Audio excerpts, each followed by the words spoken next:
한 주간 건강하게 잘 지냈습니까? 네, 얼굴 보니까 참 좋은 것 같습니다. 자, 오늘 말씀으로 이제 오랫동안 해왔던 다윗 이야기를 매듭을 짓고자 합니다. 지금까지 다윗에 대해서 많은 이야기들을 했습니다. 찬양하는 사람이었다. 그리고 영혼의 친구가 있는 사람이었다. 그리고 범죄하고 또 범죄했을 때는 회개할 줄 아는 사람이었다. 그리고 골리앗과 싸워서 이긴. 어떻게 보면요, 그 하나하나가 굉장히 화려하다는 느낌이 듭니다. 다윗의 인생은요, 화려함 그 자체라는 생각이 듭니다. 하나하나가 다 이야기거리죠. 심지어 남의 아내하고 간통하고 그 남편을 죽게 하고 여인을 자기 아내로 삼은 거, 여러분 엄청난 범죄죠. 그런데 그 범죄조차도 다윗은 뜨겁게 하나님 앞에서 회개했고 공개했고 용서를 구했고 용서받았습니다. 그래서 여러분, 우리가 어떻게 살아야 될지에 대한 교훈이 되었습니다. 그 범죄조차도요. 그리고 10년 넘게 도망다닌 사실도 있어요. 얼마나 끔찍했겠습니까? 그 광야에서 도망다니려면. 그러나 그것도요, 왕의 자질을 갖추기 위한 과정이었다. 이래버리면 뭐 그 시간들도 사실 가치 있다고 할 수 있지 않겠습니까? 우리도 그렇잖아요. 일단 어떤 사람이 성공을 하고 나면 옛날에 고생했던 거, 힘들었던 일, 그거 다 아름답게 이렇게 미화돼서 보이게 됩니다. 결국 잘된 사람의 이야기를 따라가고 있었다는 겁니다. 모든 이야기에서 다윗은 주인공이었습니다. 어차피 다윗은 왕이 될 사람이었고 모든 일들이 다윗 위주로 돌아가고 있습니다. 그는 예수 그리스도의 조상으로 택함받은 사람입니다. 우리 입장에선 그래요. 이미 잘된 사람, 성공한 사람이 야, 너희도 노력하면 나처럼 잘 될 수 있어 라고 얘기하면요, 때로는 도전이 되기도 합니다. 나도 저렇게 살아야겠다. 그런데 반대로 때로는 또 힘이 막 축 빠지기도 합니다. 왜요? 내 인생은 여전히 불확실하거든요. 그래서 다윗 설교를 한다는 게 생각보다 쉽지가 않습니다. 여러분이 다윗처럼 왕이 될 수 있을까요? 내가 왕이 될 상인가? 여러분의 미래 연봉은 얼마쯤이나 될 것 같습니까? 다들 꿈은 꾸죠? 나도 나중에는 억대 연봉이 됐으면 좋겠다. 나도 내 집 정도는 있었으면 좋겠다. 이왕이면 뭐 벤츠 같은 멋진 차를 몰고 다니면 좋겠다. 그럼 여러분 실제로 그렇게 될 거라고 여러분 믿고 계십니까? 저는 여러분이 그렇게 되기를 소망합니다. 믿지를 않으시는구나. 교육자의 기도 제목 중에 하나가 그겁니다. 여러분들이 잘 되는 거. 다만 훨씬 더 많은 사람들은 중산층 수준이거나 아마 대부분 그렇게 살지를 못합니다. 그게 통계고 그게 현실입니다. 누군들 잘 살고 싶지 않은 사람이 어디 있습니까? 하지만 주인공은 언제나 한 명입니다. 나머지는 다 엑스트라입니다. 그나마도 병에 걸리거나 사고가 나거나 해서 인생이 한번 잘못 어그러지고 나면 그때부터는 꿈과는 전혀 상관없는 삶을 살게 될 수도 있습니다. 다윗은요, 인생의 밑바닥까지 내려갔지만 결국은 그 밑바닥을 치고 왕이 됐습니다. 그래서 그 왕 된 걸 보고 나면 그런 생각이 들어요. 좋겠다. 나도 저렇게 됐으면 좋겠다. 나도 막 바닥까지 쳐도 괜찮으니까 한번 왕까지 올라갔으면 좋겠다. 제 인생도 그랬으면 좋겠습니다. 하나님께서 저도 그렇게 멋지게 좀 만들어 주셨으면 좋겠어요. 근데 그런 소망은 있지만은 우리가 서 있는 현실이란 건 사실 한 치 앞도 모르는 동굴일 뿐입니다. 보장된 게 아무것도 없습니다. 오늘 말씀의 주인공 아히멜렉이 그랬던 것처럼 말입니다. 아히멜렉이라는 사람 얘기를 하려고 해요. 이 사람은 노비라는 제사장 마을의 제사장 중에 한 명이었습니다. 일단 여러분, 제사장입니다. 성막에서 하나님을 섬기던 사람이고 하나님과 가까운 사람, 이 이스라엘 전체에서 하나님과 가장 가까운 사람이 이 사람이에요. 그러니까 당대에 의로운 사람으로 치면 이 사람만큼 의로운 사람이 없어요. 어느 날 그의 인생을 결정짓는 사건이 발생합니다. 사울에게 쫓기던 다윗, 이 사람이 여기까지 흘러오게 된 겁니다. 죽을 위기를 겪으면서 몇 번이나 겪으면서 벌써 얼굴에 공포심이 가득해요. 여러분, 한 15살, 16살 된 이 어린 청소년이 지쳐 있어요. 그리고 배가 고파요. 그 막 지쳐가지고 힘이 들어가지고 배에서 꼬르륵 소리가 나면서 먹을 것 좀 주세요. 어린애가 그렇게 얘기를 하잖아요. 어떻게 합니까? 성소에 차려놨던 떡을 내줬습니다. 먹을 게 마침 없었어가지고 성소 안에서 제사장들만 먹을 수 있는 떡을 내줬어요. 사실 율법상으로는 제사장들만 먹는 거라서 이걸 내주는 거는 위법이었어요. 그래도 너무 불쌍해서 그 떡이라도 내줬게 됐던 거죠. 그러나 훗날 예수님께서는요, 바로 이 사건을 빗대어 말씀하시면서 안식일에는 구약시대에 일하면 됩니까? 안 됩니까? 안 되잖아요. 그런데 일하면 안 되는 안식일에도 고통당하는 사람, 질병 때문에 고통당하는 사람의 병을 고쳐줘야 한다. 고쳐줄 수 있다. 율법이 사람이 율법을 위해서 있는 게 아니라 율법이 사람을 위해서 있는 거다. 이런 말씀을 하세요. 그러면서 이 아히멜렉이 했던 행동을 칭찬하시거든요. 그러니 여러분, 아히멜렉의 행동은요, 연약한 사람을 돕는 일이었고 하나님 보시기에도 의로운 일이었습니다. 그러니 여러분, 의로운 사람이 의로운 행동을 한 거예요. 그렇게 여러분 잘했어요. 다윗을 잘 먹이고 보내줬습니다. 잘 가, 잡히지 마, 보냈겠죠. 이후 다윗의 삶은 이제 쭉 이어지는 거고요. 아히멜렉을 보시죠. 다윗이 갔습니다. 그냥 지나가는 한 번의 그냥 식사 일이었을 뿐입니다. 뭐 1시간, 2시간이었을까요? 근데 이곳에서 양을 치고 있던 도액이라는 사람이 이 일을 본 거예요. 목격한 거예요. 그리고 사울에게 쪼르르 달려가서 다 일러 바칩니다. 그리고 신고를 받자마자 사울은 즉시 군사를 데리고 노브로 달려내버렸습니다. 그리고 아히멜렉 한 사람만 부른 게 아니라 제사장 전체를 불러내요. 분위기가 심상치가 않아요. 두려운 마음으로 모든 제사장들이 사울 왕 앞에 섭니다. 그리고 사울은 오자마자 말도 안 되는 억지를 부립니다. 13절이에요. 사울이 그에게 이르되 네가 어찌하여 이새의 아들과 공모하여 나를 대적하여 그에게 떡과 칼을 주고 그를 위하여 하나님께 물어서 오늘이라도 매복하였다가 나를 치게 하려 하였느냐.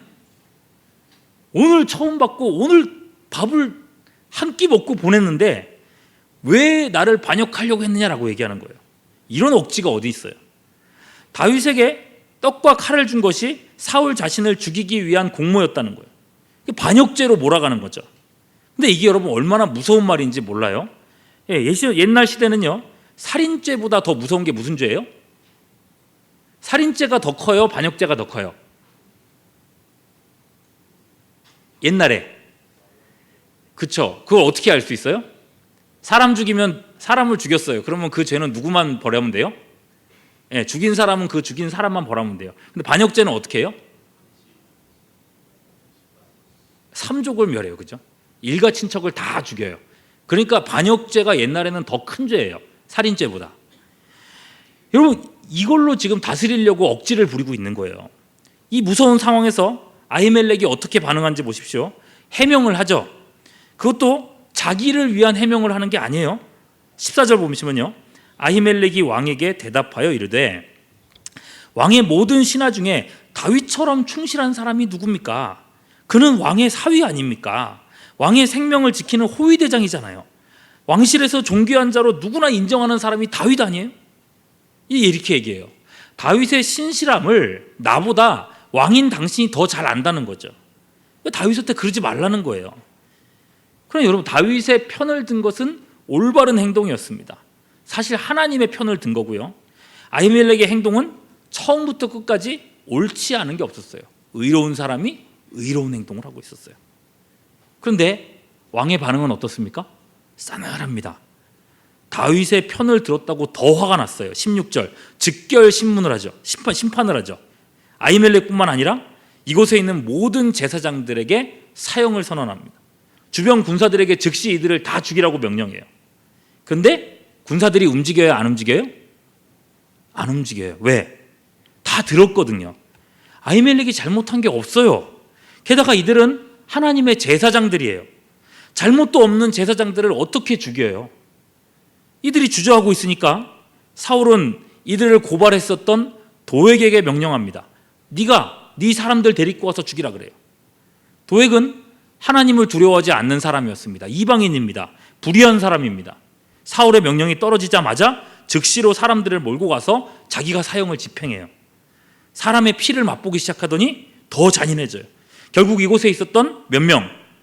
85명 제사장들 전부 다 죽이고 심지어 누구까지 죽였어요? 그 가족들까지, 그죠? 집에서 키우는 짐승까지 모조리 죽이고 말았습니다. 마을 하나가 그냥 사라져 버렸습니다. 아히멜렉은 속수무책으로 당할 수밖에 없었습니다.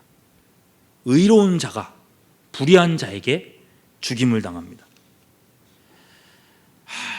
여러분, 하나님의 일을 하고 하나님께서 원하시는 일을 했는데도 어떻게 이렇게 허무하게 죽을 수가 있겠습니까?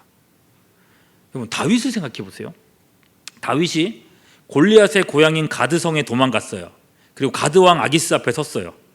골리앗의 고향, 다윗이 골리앗 죽였잖아요. 하필이면 그 고향 가드로 도망갔단 말이지. 그 왕을 보니까 살기 위해서 미친 척을 합니다. 미친 척을 하면서 마음속으로는 전에 제가 한 3번 얘기한 거죠. 뭐라 그래요?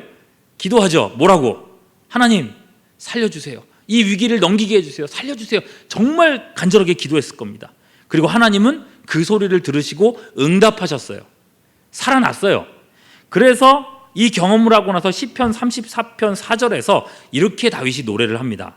내가 여호와께 간구하매 내게 응답하시고 내 모든 두려움에서 나를 건지셨도다. 이렇게 노래했어요. 여러분, 이렇게 노래할 때 다윗의 마음에 기쁠까요? 안 기쁠까요? 하나님이 내 기도를 들으시고 나를 살려주셨다 라고 할 땐 기쁜 마음으로 막 거의 춤추듯이 얘기를 했을 것 아닙니까? 근데 여러분, 아히멜렉 보십시오. 똑같습니다. 마음으로 이 순간에 얼마나 하나님께 살려달라고 부르짖었겠어요. 그 사울의 군사들이 주저하면서 못 죽이겠다고 버티고 있을 때에 하나님 계속 버티게 해주세요. 살려만 주세요. 살려주세요. 얼마나 기도했겠냐고요. 그러나 도액을 통해서 대적의 칼날은 여지없이 자신의 배를 찔러 들어왔던 것입니다. 다윗을 지켜주셨던 하나님은 왜 아무 일도 하지 않으셨던 겁니까? 하나님의 공이나 도움은 왜 이 자리에서는 나타나지 않았던 걸까요? 근데 여러분, 이게 과연 특별한 일인가? 그렇지 않아요? 성경과 역사를 살펴보면 사실 이런 일들이 훨씬 더 많이 일어납니다.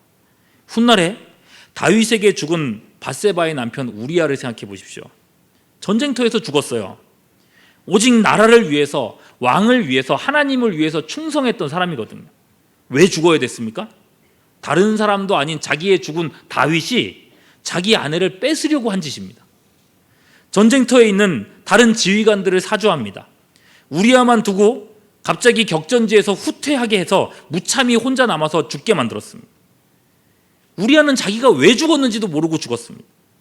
충성의 결과가 죽음이에요. 이런 죽음이 있어요. 그럼 시간이 또 한참 지나서 역사 얘기를 하겠습니다. 성 바돌로뮤 학살 사건이라고 들어보셨습니까? 그림 한번 띄워주시죠.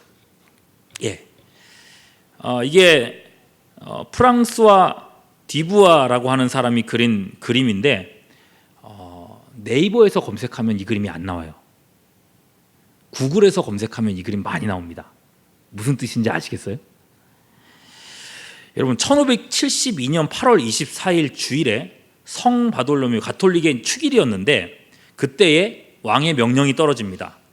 이때 프랑스의 기독교인을 위그노라고 불렀는데 위그노를 몰살시켜라, 다 죽여라 명령이 떨어지는 거예요. 그날 수많은 가톨릭 신자들과 군인들이 위그노를 무차별로 죽이기 시작했습니다. 사진을 여러분 자세히 보시면요, 임산부의 배를 가르고 아기를 끄집어내고 그 아기를 칼로 꽂아서 죽이는 그런 일들이 엄청 많이 있었다고요. 목이 없는 시체들이 곳곳에 널려 있었고 집에서 죽인 시체를 여러분 그림 보시면 그런 내용들이 나오는데요, 창밖으로 던지는데 집집마다 얼마나 많은 시체들을 창밖으로 내던졌는지 뒤를 지나가는 사람들이 시체에 맞을까 봐 걱정했을 정도였다고 했습니다. 그렇게 죽은 사람이 너무 많아서 그날 세느강의 색이 붉은색으로, 붉은 피로 물들었었다라고 기록되어 있습니다. 그렇게 시작된 학살이 프랑스 전역으로 퍼지면서 8월, 9월, 10월, 11월까지 이어집니다. 수천수만의 사람들이 죽어나갔습니다. 그런데 여러분, 그렇게 많은 사람들을 죽이고 나서 국왕 샤를 9세는 그날을 기념해서 자기 얼굴이 새긴 기념화폐를 만듭니다. 잘했다는 거죠. 그리고 그 교황인 그레고리 13세는 축하의 대미사를 열면서 이렇게 말했습니다. 이것은 레판토 해전에서 투르크군을 무찌른 것보다 더 기쁜 일이다. 내려주셔야 될 것 같아요. 역사 속에서요, 수도 없이 반복된 불의입니다. 지금도 세상 곳곳에서 수많은 생명들이 그렇게 사그라들고 있습니다. 정치, 종교, 이념, 이런 여러 가지 문제들로 인해서 사람의 생명이 아무렇지도 않게 사라지고 있습니다. 사람의 인생이라는 게요, 때로는 너무 허무한 거예요. 예수를 믿는다고 해도 그렇게 다르지 않아요.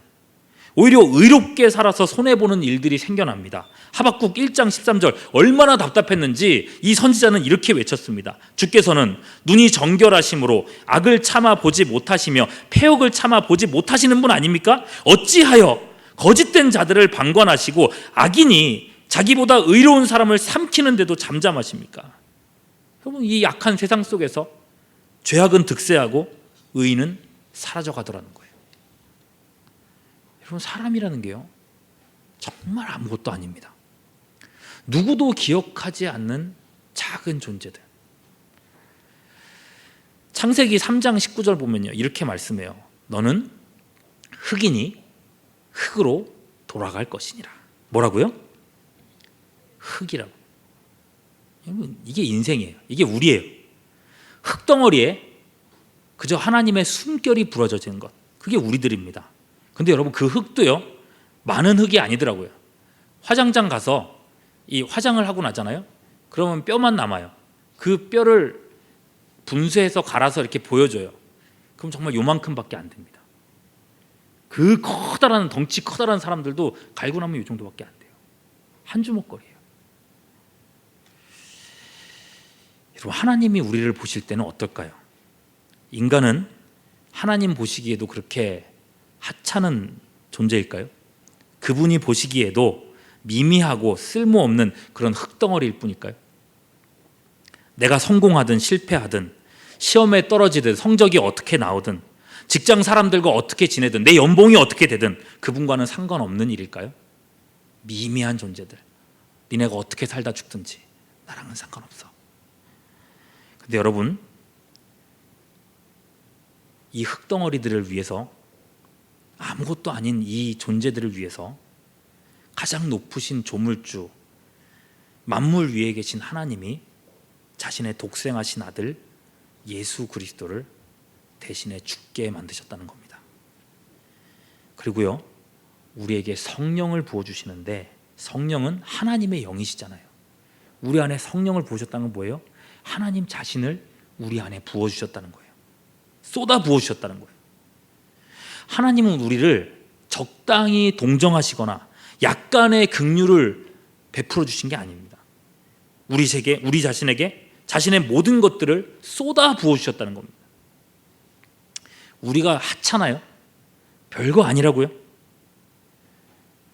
그만큼 하나님의 사랑은 엄청난 거라는 겁니다. 그런 하나님이실진데 그 하나님이 성도의 죽음을 과연 헛되이 보실까요? 작은 일로 여기실까? 그럴 수 없지 않습니까? 여러분, 시편 116편 15절입니다. 같이 한번 읽어볼까요? 시작. 그의 경건한 자들의 죽음은 여호와께서 보시기에 귀중한 것이다. 여러분, 다윗의 삶도 분명 귀중한 것이었지만 아히멜렉의 죽음도 하나님께는 귀한 것이었습니다. 하나님께 그 삶과 죽음은 결코 가볍지 않았습니다. 요한계시록 7장 17절, 여러분, 하나님께서 그들을 어디로 인도해 가시는지를 보십시오. 이는 보좌 가운데 계신 어린 양이 그들의 목자가 되사 생명수 샘으로 인도하시고 하나님께서 그들의 눈에서 모든 눈물을 씻어주실 것입니다. 그곳에서는요, 하나님의 나라에서는요, 땅에서 당했던 억울함, 한, 복수심, 죽을 때의 고통과 그 공포심, 그런 마음 자체가 기억도 되지 않는다고 말씀합니다. 이사야 65장 17절입니다. 같이 볼까요? 시작. 보라, 내가 새 하늘과 새 땅을 창조하나니 이전 것은 기억되거나 마음에 생각나지 아니할 것이라.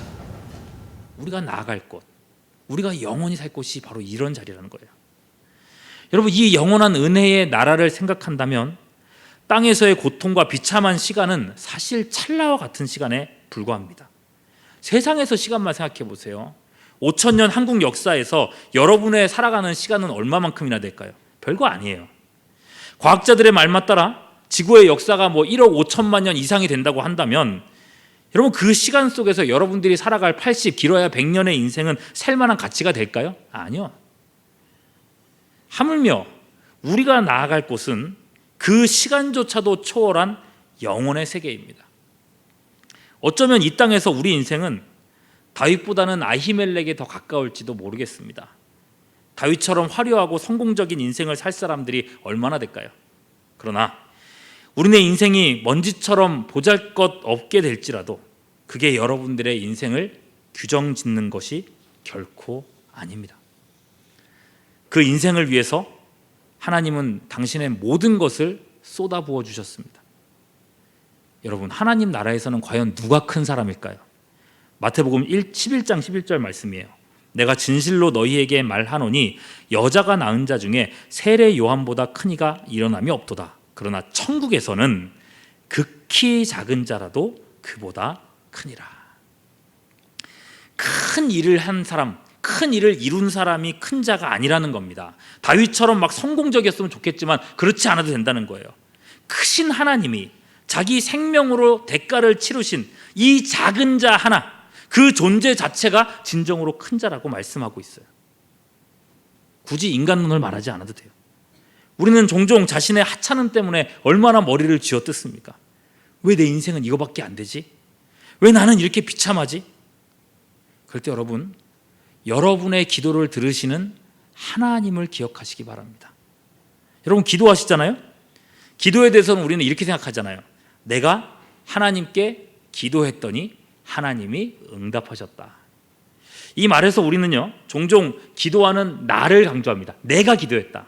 그리고 응답을 강조합니다. 이런 응답을 받았다.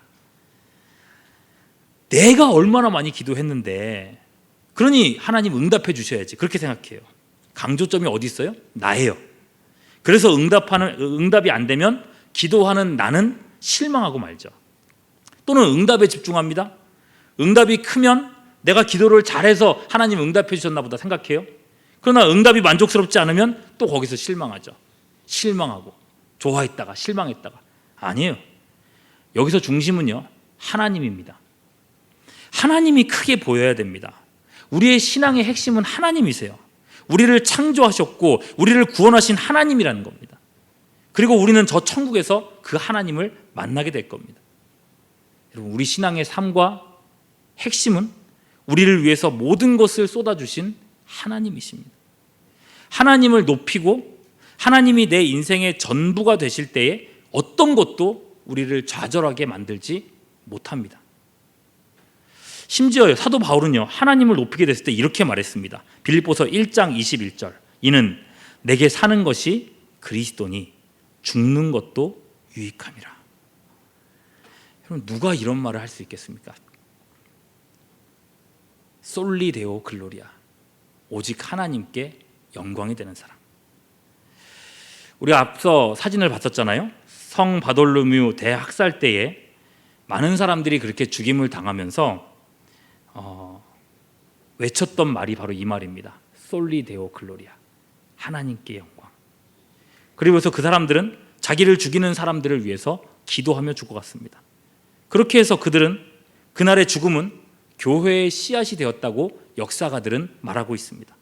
이 일을 통해서 종교개혁은 더 뜨겁게 타올랐고 오늘날 전 세계의 3분의 1이나 되는 사람들이 기독교가 되는 토대가 거기서부터 시작되었다고 말하고 있습니다. 여러분도 마찬가지예요. 여러분의 인생이 어떻게 흘러가든지 십자가의 그리스도 앞에서 그 한순간도, 어떤 한순간도 헛되지 않다는 것입니다.